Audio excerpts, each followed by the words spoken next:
Hey everybody, and welcome back to The Shawning. This is Elvis, I am Sean, and today we're talking about a movie that's quite possibly scarier than my work schedule this week.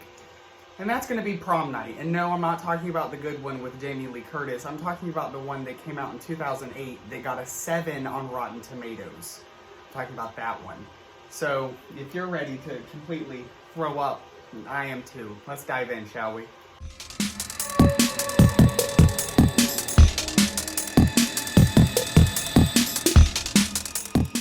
Okay, so before we dive into this awful movie, quick announcement here. I did just open my Etsy shop today, so if many of you do not know, I am an artist and I will have my art on there for you to purchase.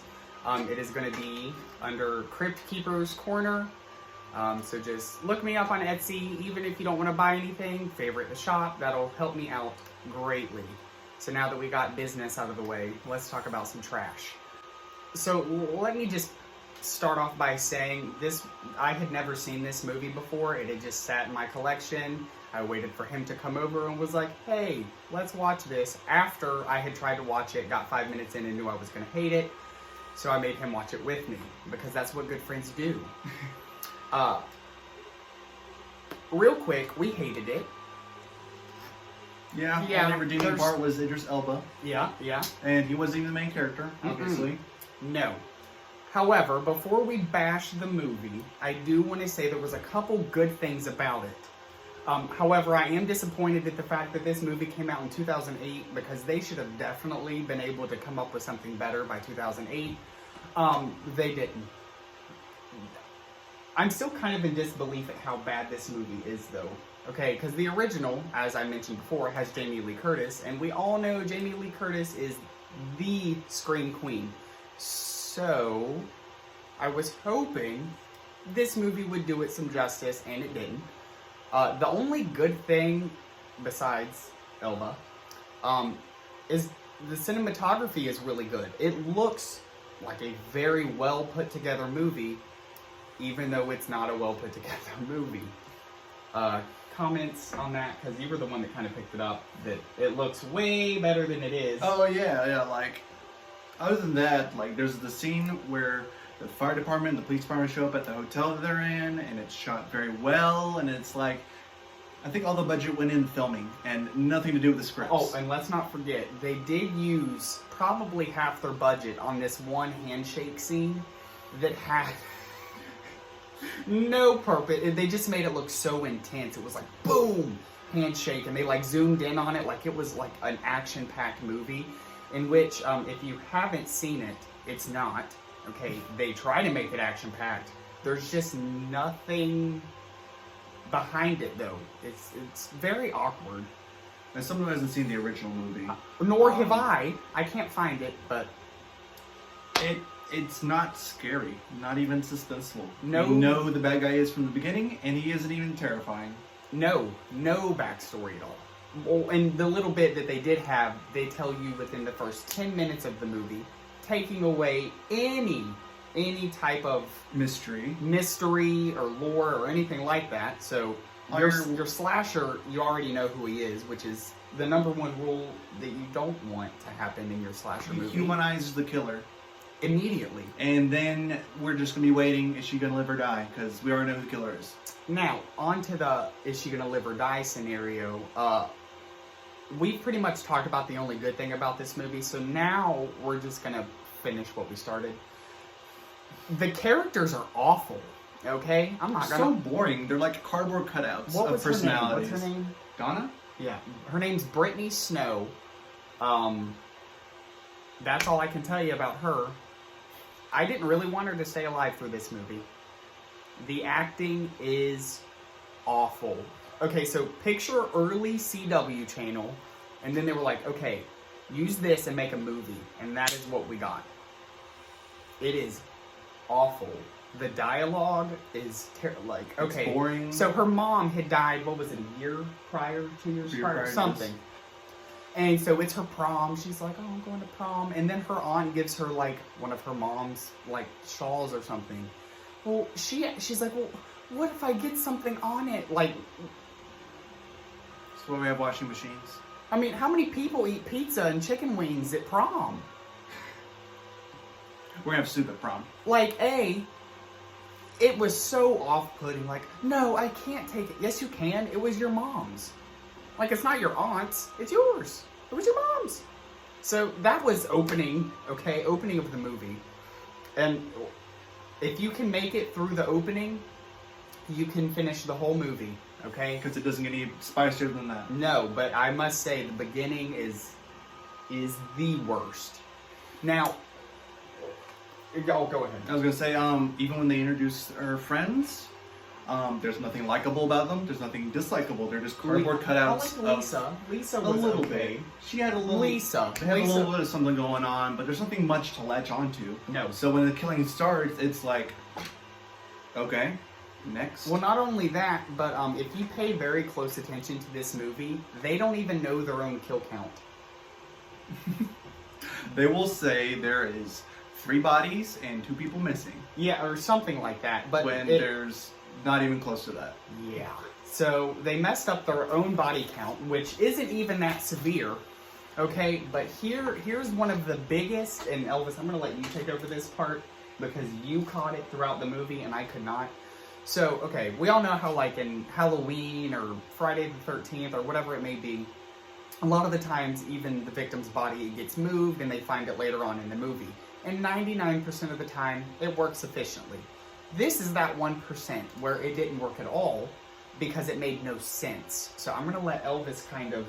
So the main 2 scenes that we're referring to, and it's like a nitpick, but really it's not. It's such a bad mistake that we're gonna talk about it. So in the scene, the detectives go into the hotel room and he killed one of the friends. Spoiler, but if you haven't watched it, you weren't going to, and now you definitely aren't going to. He put her body under the bed. Okay, final girl, goes under the bed previously and finds her friend dead under the bed. Detectives come in 5 minutes later. Not even. The body's already moved. She runs to the next room beside, comes back, and the body's gone, and he's already downstairs. He was coming already up the stairs. Yeah, he was coming back up the stairs. So, meaning, within 5 or less minutes, he took a corpse, okay, full-size corpse, okay, and he was not a very big man, okay? He was a teacher, okay, so he definitely wasn't, carried the body to some other part of the hotel, while also sneaking past the hallway of cops, made it downstairs with said body, and back upstairs without them seeing. No, I still can't wrap my head around it. No, none of it makes sense. None of it makes sense. And then when you find him, he's in the corridor. Why was he there? He didn't need to be there. Yeah. He just got off the elevator previously, and then the next scene, at the end of the next scene, he's already on the 3rd floor in the stairwell. Oh, and if you're expecting, like, this really cool, like, awesome bad guy, you went to the wrong movie. He's wearing a baseball cap, and I think the scariest thing about him is the 5 o'clock shadow. Like, he's supposed to be a creep, but he's like some average Joe. Does he talk at all? He has a few speaking lines, but that's about it. The other big problem I had also, this guy not being a big dude, like we said, he kills one of the workers, and then proceeds to hide the body in an air duct. Oh, 7 feet off the ground. That's right, yes.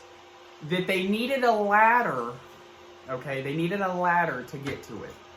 But he was able to pull a full grown man, jump up, and throw him into the air duct. And throw him into over the lip, okay?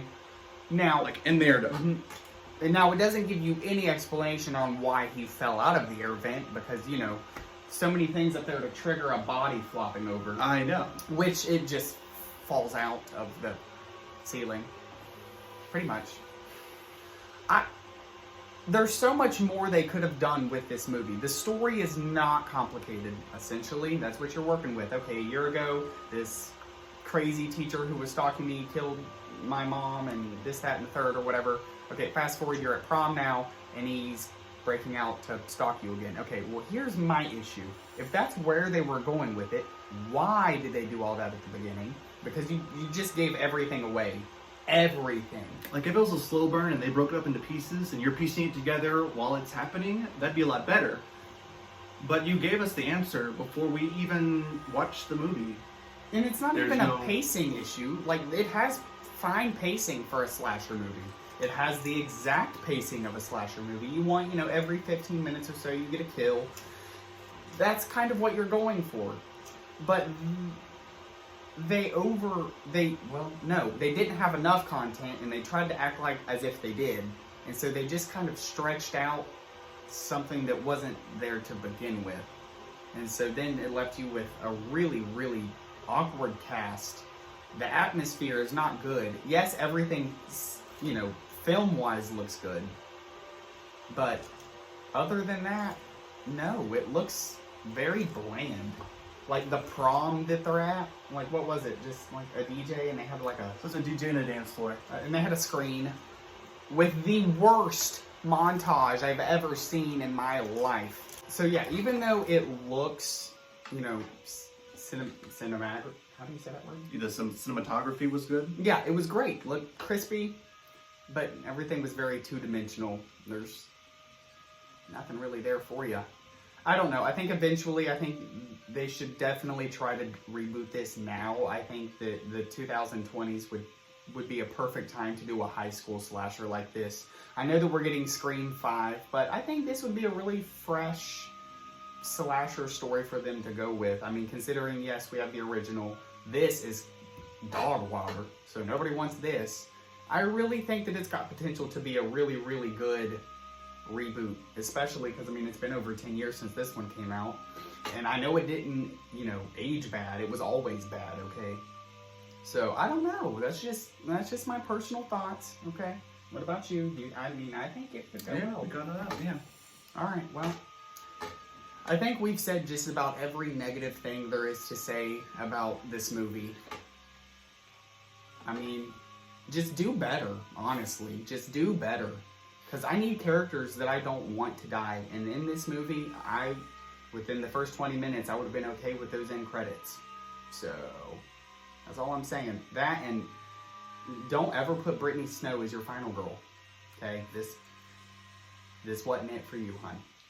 But anyway, till next time, don't forget to like and subscribe, because I need friends. And yeah, I want to keep talking about scary movies, and I want different people to hear about it. So if you have any recommendations, drop them in the comments below.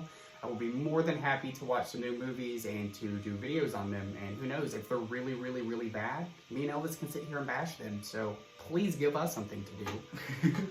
But yeah, so thank you for watching. Stay safe and keep it creepy.